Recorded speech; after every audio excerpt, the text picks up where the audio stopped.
à Yahweh. 5 vérités qui t'obligent à obéir à Yahweh. Ça, c'est le titre de ce jour.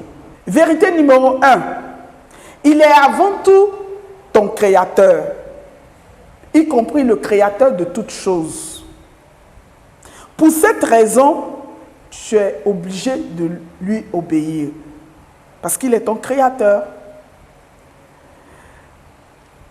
La science qui disait jadis, ou qui continue de soutenir pour certains, qui parle de l'évolution des hommes, c'est-à-dire que nous avons été, pour certains, en français plus simple, des gorilles, et de par là, nous sommes devenus aujourd'hui des êtres humains qui parlent d'évolution et non de création, se sont rendus compte qu'ils ont eu tort. Parce que si on veut s'atteler au système, au concept d'évolution, pourquoi lorsque nous sommes montés, nous sommes arrêtés sur nos 2 pieds, nous ne continuons pas à évoluer et cette évolution s'est arrêtée? Qu'est-ce qui a fait que cette révolution s'est arrêtée? Si on parle d'évolution, pourquoi est-ce que certaines choses sont stables? Notre façon de marcher, d'agir, au fur et à mesure que nous partons de la naissance à l'enfant, à l'adolescence jusqu'à l'adulte, c'est les mêmes choses. Et ça ne change pas de génération en génération. Depuis que la Terre a existé, personne n'a vu des gorilles devenir des hommes, n'est-ce pas? Donc, comment attribuer cette création majestueusement pensée et conçue à l'évolution? C'est soit de l'ignorance ou de la malhonnêteté. Mais en tout cas, à ce qui nous concerne, nous qui avons choisi d'écouter Père, qui avons choisi de lui donner la possibilité de l'essayer, lui donner la possibilité de nous prouver qu'il est bon, qui lui appartenons, nous disons qu'il nous a créés. Il a créé toutes choses. Et la science le prouve parce que j'ai suivi un documentaire concernant un médecin en sciences, plus précisément dans la pathologie humaine, qui disait qu'il a étudié le cerveau pendant plus de 20 ans et qu'il en était spécialiste, académiquement parlant et sur le plan expérimental. Mais il n'a jamais vu de machine aussi majestueusement orchestrée, où il y a des milliers de nerfs qui s'entassent dans le cerveau, mais qui ne s'entremêlent jamais. C'est-à-dire qu'il n'y a même pas d'erreur. Ces milliers de nerfs et de veines connaissent respectivement leur rôle, 24 heures sur 24. Même lorsque nous sommes endormis, ça fonctionne. Alors vous viendrez me parler d'évolution. Non, il ne s'agit pas d'évolution. Il s'agit de l'œuvre du Tout-Puissant Yahweh. Psaume 24, versets 1 à 2, qui dit, Psaume de David, l'Éternel Yahweh, à l'Éternel Yahweh, la terre et tout ce qui y renferme, le monde et ceux qui y habitent, car il l'a fondé sur les mers et a affermi sur les fleuves. Vous avez compris? Vérité numéro 2. Il veut être ton Dieu, mon frère. Il veut être ton Dieu, ma soeur, toi qui ne le connais pas encore. Isaïe dit, je me tiens à ta porte et je frappe. Si tu m'ouvres, j'entrerai et je soupirai avec toi. Il veut souper avec toi. Il veut dîner avec toi. Il veut partager ta vie. Il veut partager tes souffrances. Il veut partager tes challenges. Mais quitte à toi de lui ouvrir la porte. Es-tu prêt? C'est ça, comme le disent les Américains, the big question. Es-tu prêt, mon frère? Es-tu prêt, ma sœur? En tout cas, si tu veux vraiment sortir de tout ce que tu traverses comme fardeau, je te conseille vivement de répondre à son invitation ce matin. Et tu verras. D'accord? Lisons le livre d'Exode. Exode chapitre 6, verset 3 qui dit: Je suis apparu à Abraham, à Isaac et à Jacob comme le Dieu Tout-Puissant. Mais je n'ai pas été connu d'eux sous mon nom, Yahweh. Ce n'est pas l'Éternel. L'Éternel est un qualificatif, comme je dis toujours. Yahweh, c'est cela son nom. D'accord? Donc, il veut être ton Dieu. Comme il est aujourd'hui mon Dieu. Il veut être ton Dieu. Comme il est le Dieu d'Abraham, de Jacob et d'Isaac. Il veut être ton Dieu. Comme il est le Dieu du Christ, il veut être ton Dieu.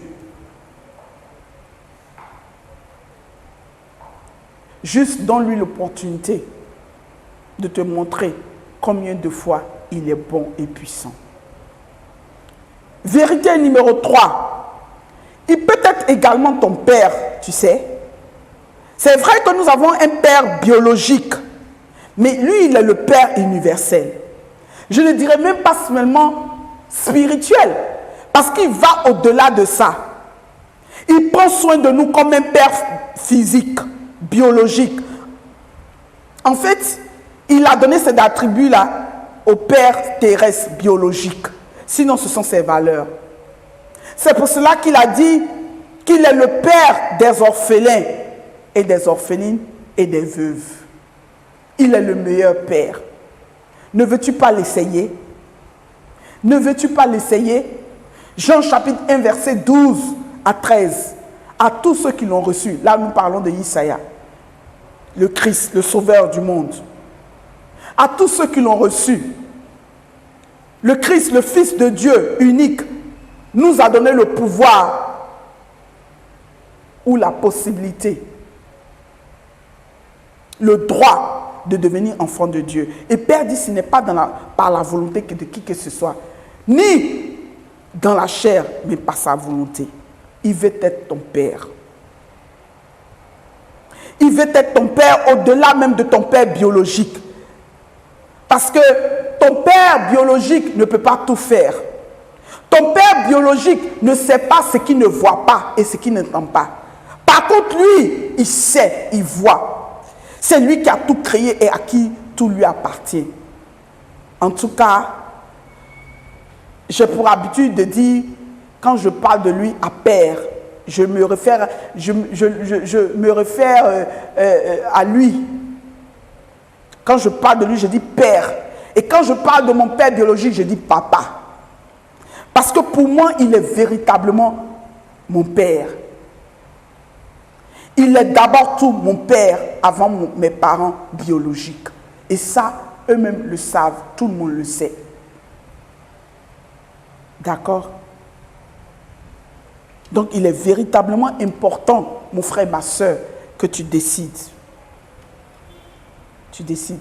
Et lorsque le Christ parlait à tous ceux qui l'ont reçu, c'est-à-dire, si tu l'as accepté comme ton Seigneur et Sauveur et que tu as pris le baptême, il est important d'être baptisé au nom du Père, du Fils et du Saint-Esprit avant de devenir enfant de Dieu, pour que tu deviennes disciple de Dieu, de Christ, pour que le Christ vive en toi. Il faut que tu prennes le baptême. N'écoutez pas ces hommes religieux, ces hommes de Dieu, ces femmes de Dieu qui disent que puisque tu l'as déjà accepté, que tu l'as confessé, tu es devenu enfant de Dieu. Non! Ils sont en train de vous égarer. Car il n'y a pas autre possibilité de devenir enfant de Dieu que d'accepter le Christ d'abord et ensuite de prendre le baptême. Parce que le baptême, on va en parler la prochaine fois, mais laissez-moi vous dire brièvement. Le baptême te permet d'appartenir à sa famille. Le baptême te permet de prendre part à lui, de faire partie de lui. C'est pour cela qu'il nous a donné comme commandement dans Matthieu 28, verset 19. Il n'y a pas autre moyen de devenir chrétien. Il n'y a pas autre moyen de devenir fille et fils de Dieu. Il n'y a pas autre moyen de devenir disciple que de l'accepter, le Fils, son Fils unique, pour qui il a accepté de sacrifier afin que nous soyons sauvés. Le baptême, d'accord?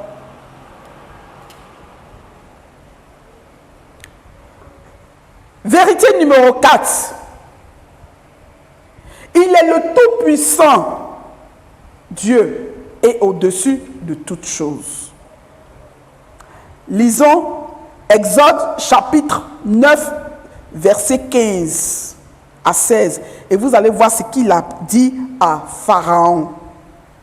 Lorsque Pharaon avait refusé de laisser partir son peuple, c'est-à-dire les enfants d'Israël biblique.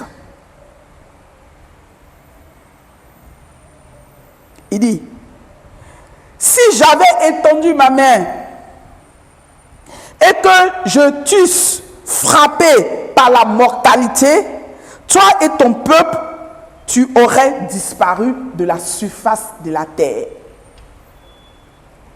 Donc ça ne lui coûte rien, puisqu'il est notre créateur. Il sait où frapper pour nous atteindre. Il sait où toucher pour nous relever. Donc il dit à Pharaon que si j'avais fait ça là, qui aurait parlé? Ça ne m'aurait rien coûté. Ça aurait été même le plus facile. Mais, verset 16, je te laisse subsister afin que tu voies, Pharaon, tu voies ma puissance. Père, laisse tes ennemis te toucher afin qu'ils voient sa puissance. Vous comprenez? Il dit, afin que tu voies ma puissance et que l'on publie mon nom par toute la terre. L'on publie mon nom par toute la terre. C'est pour un témoignage. Donc, lorsque vous avez des difficultés, je ne parle pas des difficultés basées sur la désobéissance, non. Je parle des difficultés causées par ta droiture, causées par l'homme méchant, parce que tu suis le Père, parce que tu t'éloignes de tout ce qui ne glorifie pas Père. Pour cela, le monde t'accuse et te condamne. C'est de cette difficulté-là que je parle. Et il dit, il laisse le méchant opérer, afin que l'on sache au travers de ta vie, au travers de la victoire que lui, Yahweh, va te donner, que le monde entier sache qu'il est Dieu Tout-Puissant. Donc, nous sommes ses instruments de gloire. Si tu n'as pas de difficulté, mon frère, si tu ne traverses pas des persécutions, comment est-ce qu'on peut mesurer la puissance de ton Dieu? Dis-moi. Comment? Si tu ne persévères pas dans l'endurance, tu n'exerces pas la patience dans ce que tu fais, comment le monde, comment ta famille qui t'a rejeté parce que tu suis le Seigneur, comment ton époux ou ton épouse qui t'a abandonné, comment tes parents qui t'ont laissé tomber parce que tu as décidé de suivre Dieu, comment est-ce qu'on t'a chassé? Comment est-ce qu'on t'a chassé de ta société, de ta communauté parce que tu as décidé de suivre le Christ?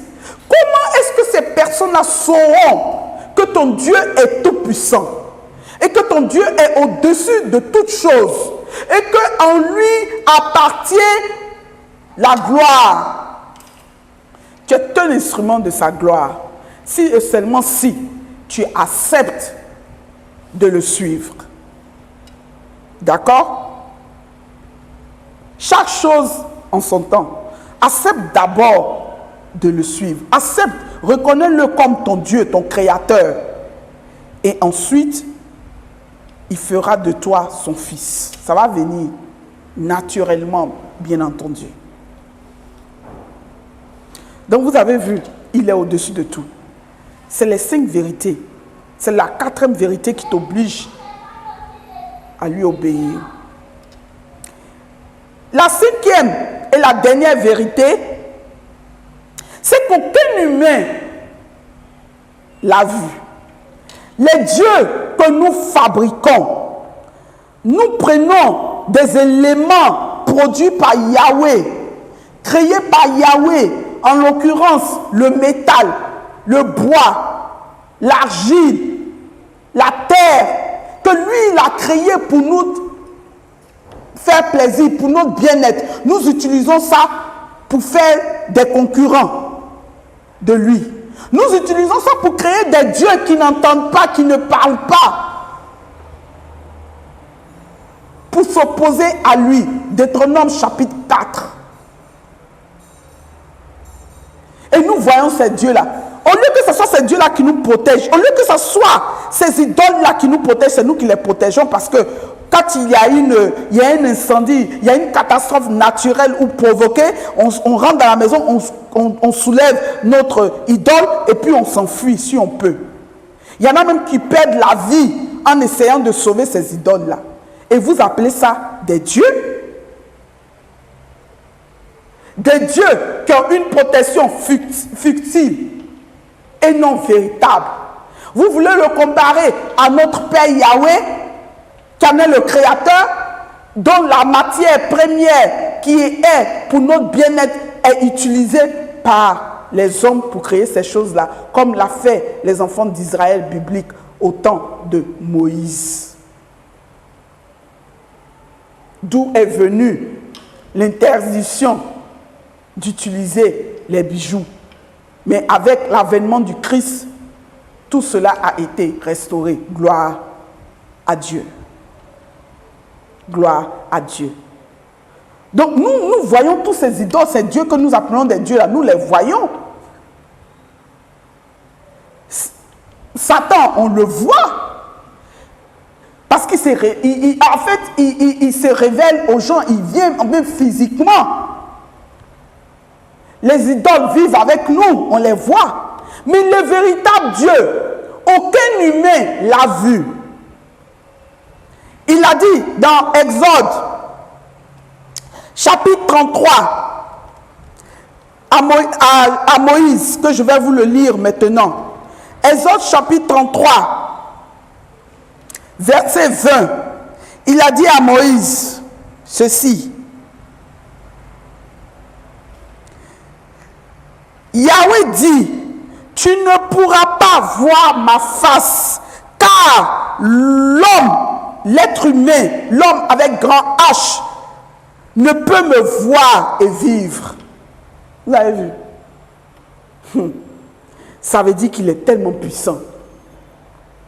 Le simple fait de le voir, tu es un homme mort. Mais pourquoi ne pas suivre ce Dieu-là? C'est-à-dire qu'on n'a même pas besoin de quoi que ce soit. Il n'a même pas besoin de lever la main. Il n'a même pas besoin de dire un mot. Le simple fait de le voir, ta vie est terminée. Tu es un homme mort sur le champ immédiatement. Et puis avec ça, on n'a pas peur de lui. On crée les fétiches qu'on voit. On crée l'homme qui a des médicaments sur lui, qui a des puissances éphémères sur lui, que de craindre celui qui est tout puissant qu'on ne peut pas voir. Amen. Soyons sérieux. Soyons réalistes. Mettons l'intelligence qu'il a mis en nous en pratique et essayons de comprendre véritablement les choses telles qu'elles sont. En tout cas, je ne sais pas vous concernant, mais moi, j'ai décidé de craindre ce Dieu-là. Parce qu'il a toujours montré sa puissance. Même Satan, le diable qui nous a fait pécher, n'a jamais dit que Dieu n'était pas puissant. Rappelez-vous ce qu'il a dit à Isaïe dans Matthieu, chapitre 4, où il disait à Isaïe, du verset 5 à 11, où il disait à Isaïe que lorsque le Christ était revenu de ses 40 jours de jeûne et de prière, il amena le Christ sur la montagne et puis il lui a montré, il dit, regarde un peu en bas, toute cette terre-là m'a été donnée. Ah bon? Ça t'a été donné. Moi je pensais que tu en étais le créateur. Oh, ça t'a été donné. Ça veut dire que tu n'en es pas le propriétaire numéro 1. Parce que si il dit ça m'a été donné, ça veut dire que ça appartenait à quelqu'un d'autre et cette personne lui a donné. Et qui peut faire ça si ce n'est Yahweh, Père, le Créateur? Donc ça m'a été donné, c'est pas moi. Satan dit ça m'a été donné, donc il n'a rien créé. C'est Yahweh qui lui a donné, le Créateur. Et il s'adresse au fils de Yahweh en disant que tout cela m'a été donné. Mais comment est-ce que cela peut être donné par mon Père et puis moi tu vas me faire esclave pour récupérer ce qui m'appartient? Come on, il y a quelque chose qui ne va pas. Amen. Réfléchissons un peu. Il faut que nous nous réveillons, peuple de Dieu. Satan a longtemps manipulé notre vie. Il nous a longtemps égarés. C'est pour ça que le Christ a dit de prier sans cesse. Dans Matthieu 26, verset 41. De sorte que nous puissions nous éloigner de la tentation. Ne sous-estimez pas l'ennemi. Ne sous-estimez pas l'ennemi. Il est très fort. Il est très fort. D'accord? Voilà les 5 vérités fondamentales pour lesquelles tu es obligé, je suis obligé d'obéir à Dieu. En tout cas, si nous voulons vivre une meilleure vie dans ce monde méchant. Que Dieu vous bénisse. Répétez après moi. Je suis une pierre précieuse de Yahweh, unique et extraordinairement conçue pour sa gloire, afin de vivre une vie meilleure dans ce monde méchant. Que Dieu vous bénisse et à la prochaine.